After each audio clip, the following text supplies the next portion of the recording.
2008년 9월 15일 밤 11시 헨리 폴슨 재무장관이 비밀회의를 소집했습니다. 참석자는 단 3명, 폴슨, 벤 버냉키 연준 의장, 그리고 팀 가이트너 뉴욕 연방은행 총재였어요. 그들 앞에는 2개의 파일이 놓여 있었습니다. 골드만삭스와 모건 스탠리. 폴슨은 창밖을 내다봤어요. 맨해튼의 불빛이 반짝이고 있었습니다. 하지만 그는 알고 있었죠. 내일 아침이면 그 불빛 중 일부가 꺼질 거라는 걸요. 리먼 브라더스가 파산했고 메릴 린치는 뱅크 오브 아메리카에 헐값에 팔렸습니다. 다음 차례는 모든 시선이 모건 스탠리를 향하고 있었어요. 우리가 개입하지 않으면 내일 모건 스탠리가 무너집니다. 폴슨의 목소리는 차가웠어요. 그리고 골드만 삭스도요. 그러면 월가 전체가 붕괴합니다. 버냉키가 고개를 끄덕였습니다. 하지만 법적으로 투자은행에는 구제금융을 줄 수 없습니다. 상업은행만 가능하죠. 그럼 법을 바꾸면 됩니다. 폴슨이 단호하게 말했어요. 오늘 밤 안에요. 세 남자는 역사를 바꿀 결정을 내렸습니다. 골드만삭스와 모건 스탠리를 투자은행에서 은행지주회사로 전환하는 거였죠. 그러면 정부 구제금융을 받을 자격이 생기거든요. 문제는 이게 자유시장 자본주의의 완전한 배신이라는 점이었어요. 하지만 선택의 여지가 없었습니다. 자정이 지나고 서류의 서명이 떨어졌어요. 모건 스탠리는 살았습니다. 100억 달러의 구제금융을 받게 된 거죠. 그런데 질문이 생깁니다. 왜 폴슨은 리먼 브라더스는 죽게 내버려두고 모건 스탠리는 구했을까요? 음모론자들은 말합니다. 폴슨이 골드만 삭스 출신이기 때문이라고요. 하지만 진짜 이유는 더 깊은 곳에 있었어요. 모건 스탠리는 단순한 투자은행이 아니었습니다. 미국 권력의 핵심이었죠. 이들은 70년 전 히틀러와 싸울 돈을 모았고 냉전 시기 소련을 무너뜨릴 자금을 댔으며 대통령을 만들고 무너뜨린 조직이었어요. 오늘 우리는 그 이야기를 파헤칠 겁니다. 금융제국이 아니라 권력제국의 이야기를요. 모건 스탠리가 어떻게 전쟁을 만들고 대통령을 조종하며 역사를 다시 썼는지 말이에요.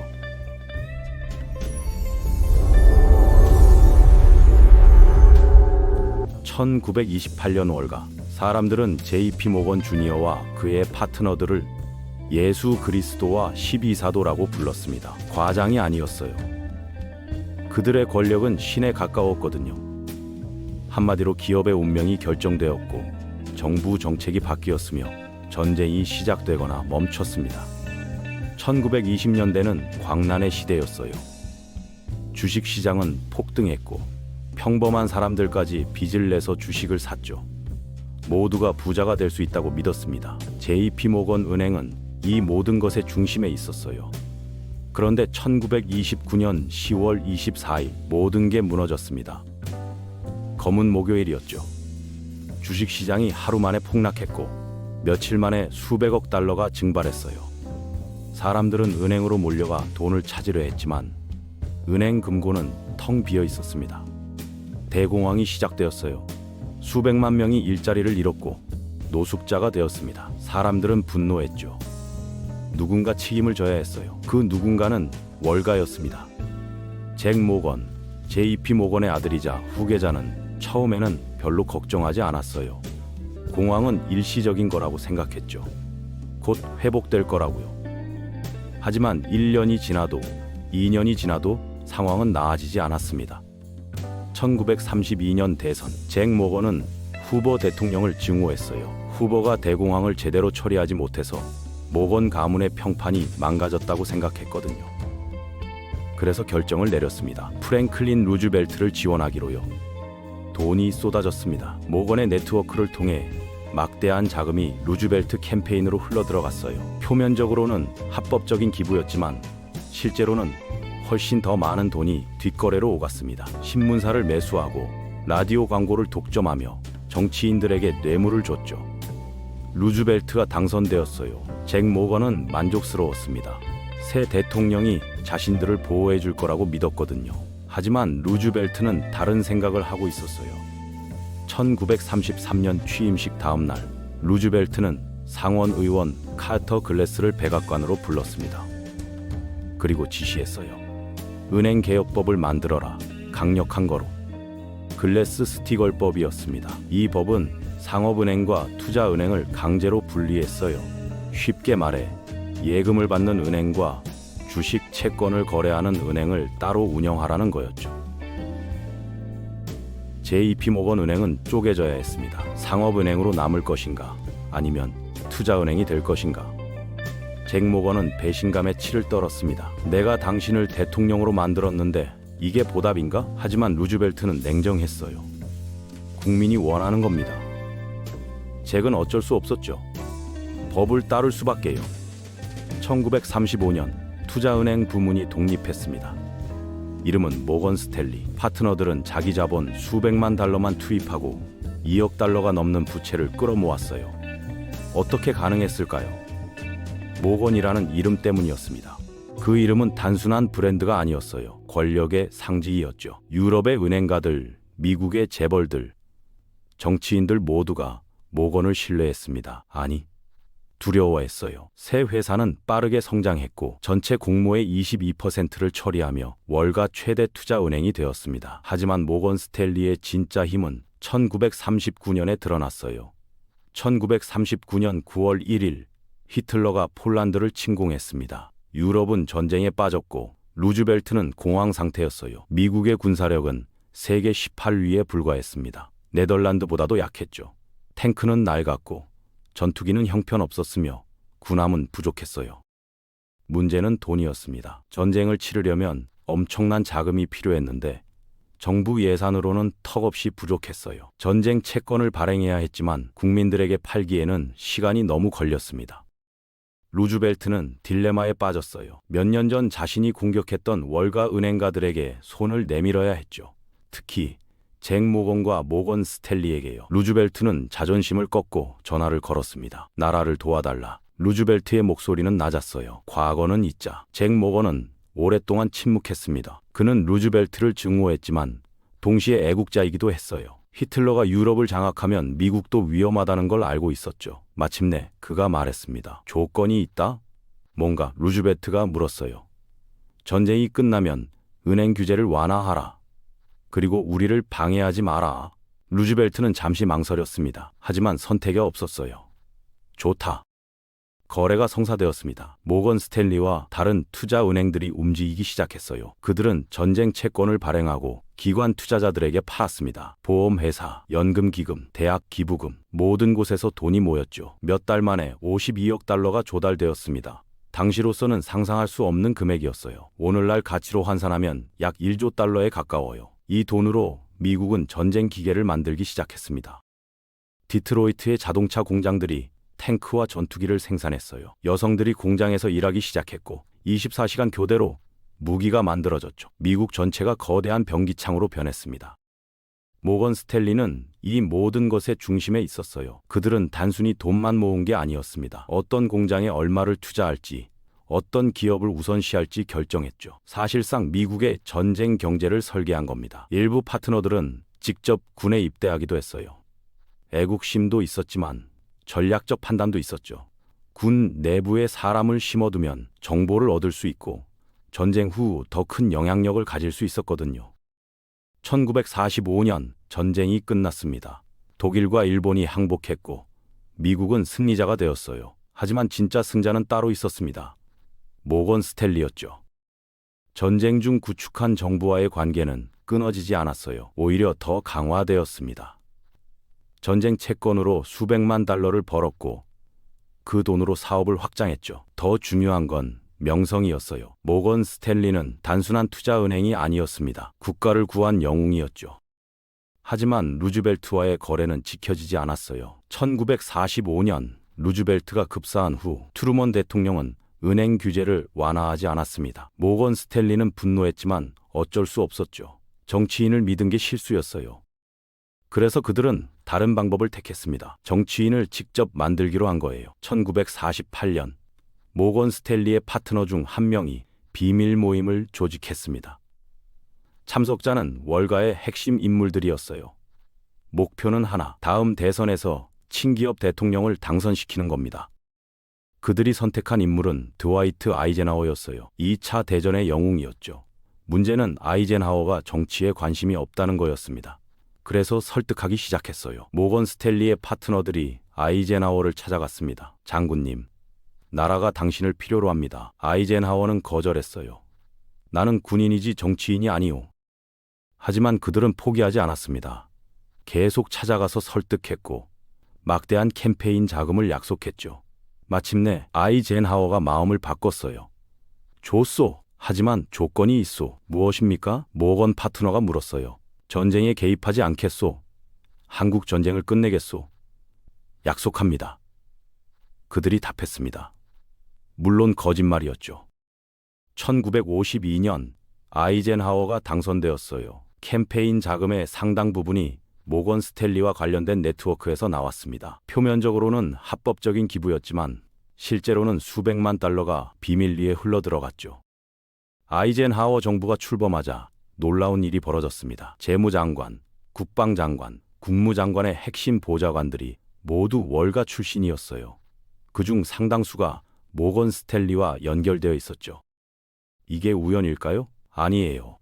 계획된 거였습니다. 모건 스탠리는 정부 내부에 자신들의 사람을 심어둔 겁니다. 이른바 회전문 인사라고 불리는 이 시스템은 월가에서 정부로, 정부에서 다시 월가로 사람들이 오가는 걸 말해요. 그리고 지금까지도 계속되고 있습니다.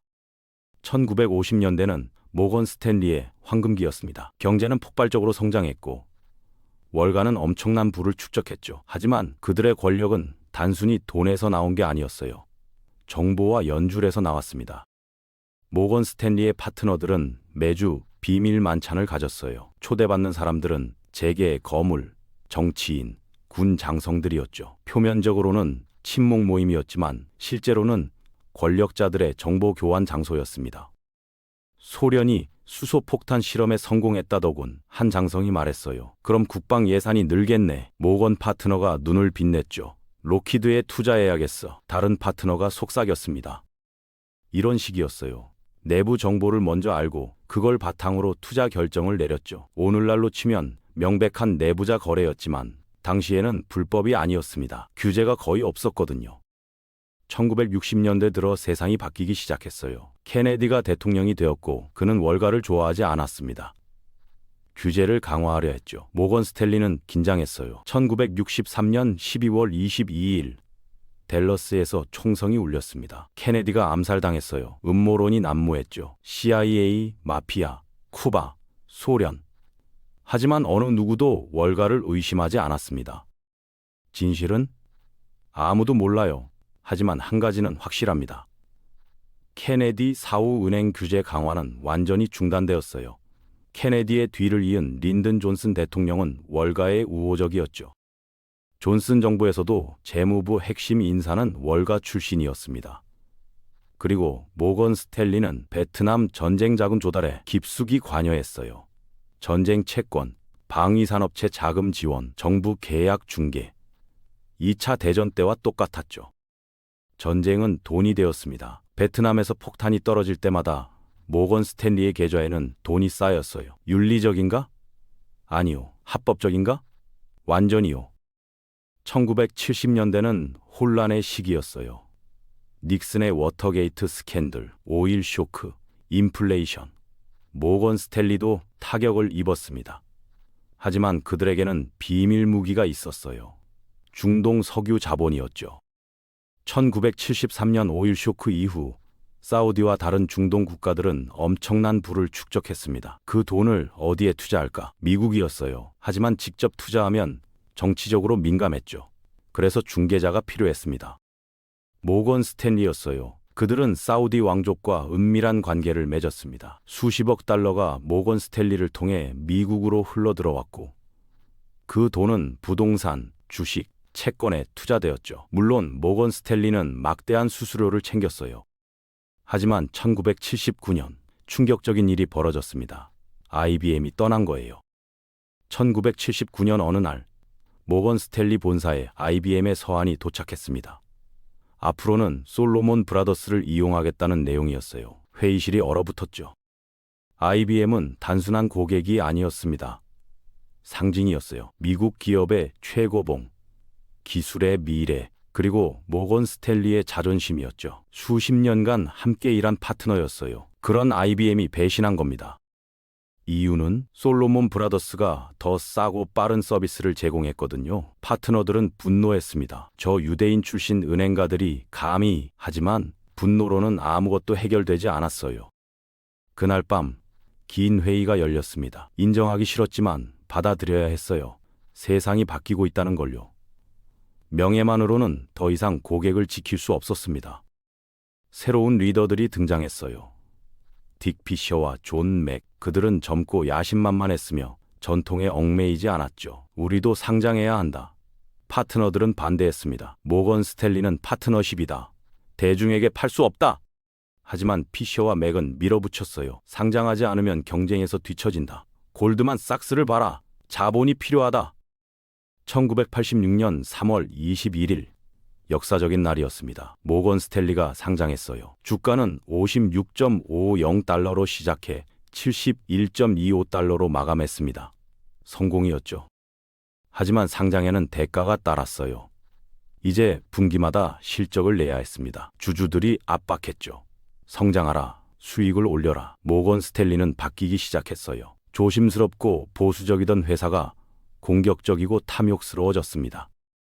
1997년 모건 스탠리는 딘 위터와 합병했어요. 105억 달러 규모의 초대형 합병이었죠. 세계 최대 증권회사가 탄생하는 순간이었습니다. 문제는 CEO 선정이었어요. 모두가 존 맥이 될 거라고 생각했습니다. 투자은행의 전설이었거든요. 맥 더 나이프라는 별명답게 냉혹하고 결단력 있는 인물이었죠. 그런데 이사회가 발표한 이름은 필립 퍼셀이었습니다. 딘 위터 출신이었어요. 맥은 충격에 빠졌습니다. 소매금융 출신이 투자은행을 운영한다고? 두 남자는 완전히 달랐어요. 퍼셀은 조용하고 신중했습니다. 데이터를 믿었죠. 맥은 불같았어요. 직관으로 승부했습니다. 표면적으로는 협력했지만 내부에서는 전쟁이 벌어지고 있었어요. 퍼셀은 천천히 그러나 확실하게 맥의 권한을 빼앗았습니다. 핵심 보직에 자신의 사람들을 심었어요. 맥의 제안은 번번이 거부되었죠. 2000년 맥은 마침내 사임했습니다. 퍼셀이 이긴 거예요. 하지만 퍼셀의 승리는 독이 되었습니다. 유능한 직원들이 떠나기 시작했어요. 그는 투자은행을 운영할 줄 몰랐고 독재적으로 경영했죠. 실적은 급락했습니다. 2005년 은퇴한 파트너 8명이 반란을 일으켰어요. 파커 길버트가 이끄는 이들은 직원과 주주를 규합했습니다. 언론이 들끓었고 압력이 커졌죠. 퍼셀은 마침내 사임했어요. 그리고 망명했던 왕이 돌아왔습니다. 존 맥, 드라마틱한 복귀였어요. 하지만 그가 마주한 건 붕괴 직전의 회사였습니다. 시간이 없었죠. 맥은 빠르게 움직였어요. 유능한 인재들을 불러들이고 대담한 투자를 했습니다. 그리고 2006년 기회를 발견했어요. 모기지 담보증권이었죠. 주택 가격은 끝없이 올랐고 모두가 집을 사고 싶어 했습니다. 은행들은 신용이 낮은 사람들, 즉 돈을 풀 능력이 부족한 사람들에게도 돈을 빌려줬어요. 이게 바로 서브프라임 대출이었죠. 이 위험한 대출들을 묶어서 증권으로 만들면 엄청난 수익이 났습니다. 모건 스탠리는 서브프라임 전문 회사를 인수하고 미국과 유럽에서 모기지 회사들을 사들였어요. 공격적으로 확장했죠. 수익은 폭발했습니다. 경고 신호는 있었어요. 일부 경제학자들이 위험하다고 경고했죠. 하지만 월가는 귀를 막았습니다. 돈이 너무 잘 벌렸거든요. 2007년 말 이상한 징조들이 나타나기 시작했어요. 주택 가격이 하락하고 사람들이 모기지를 갚지 못했습니다. 2008년 9월 15일 리먼 브라더스가 파산했어요. 다음은 모건 스탠리였습니다. 주가가 폭락하고 고객들이 돈을 빼갔죠. 맥은 필사적으로 구원자를 찾았어요. 일본, JP 모건, 중국 모두가 거절했습니다. 그날 밤 헨리 폴슨의 전화가 왔어요. 우리가 도와주겠다. 정부 구제 금융이었죠. 모건 스탠리는 살았지만 자존심은 잃었습니다. 오늘날 모건 스탠리는 약 3조 1천억 달러의 자산을 관리하고 있어요. 생존했고 번영하고 있죠. 하지만 그 이면에는 무엇이 있을까요? 그들은 70년간 전쟁을 자금을 댔고 대통령을 만들었으며 정부 내부에 사람을 심었습니다. 합법적으로요. 이게 자본주의의 어두운 면일까요? 아니면 그냥 비즈니스일까요? 한 가지는 확실해요. 모건 스탠리는 단순한 투자은행이 아닙니다. 권력 브로커예요. 그들은 금융으로 권력을 샀고 권력으로 더 많은 금융을 장악했죠. 2008년 폴슨이 그들을 구한 이유는 단순히 경제 때문이 아니었어요. 모건 스탠리가 무너지면 그 안에 숨겨진 비밀들이 드러날까봐 두려웠던 겁니다. 어떤 정치인에게 얼마를 줬는지, 어떤 거래가 오갔는지, 누가 내부 정보를 받았는지. 그래서 구했어요. 100억 달러요. 하지만 그 돈은 2년 만에 갚았습니다. 모건 스탠리는 다시 강해졌고 지금도 권력의 핵심에 있어요.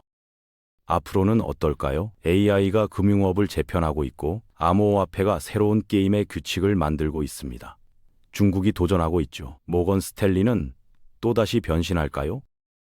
저는 확신해요. 그들은 살아남을 겁니다. 왜? 100년 동안 3번 죽을 뻔했지만 3번 모두 부활했으니까요. 그들은 전쟁을 만들고 대통령을 조종하며 위기를 기회로 바꾸는 조직이에요. 모건 스탠리, 금융 제국이 아니라 권력 제국입니다. 그들의 이야기는 계속될 거예요. 오늘은 월가의 이면에 숨겨진 권력의 손길, 모건 스탠리의 진짜 얼굴을 파헤쳤습니다. 다음 편에서는 또 다른 숨겨진 경제 권력을 탐구하겠습니다. 세계를 움직이는 보이지 않는 손들의 이야기는 계속됩니다. 그때까지 히든 파워였습니다.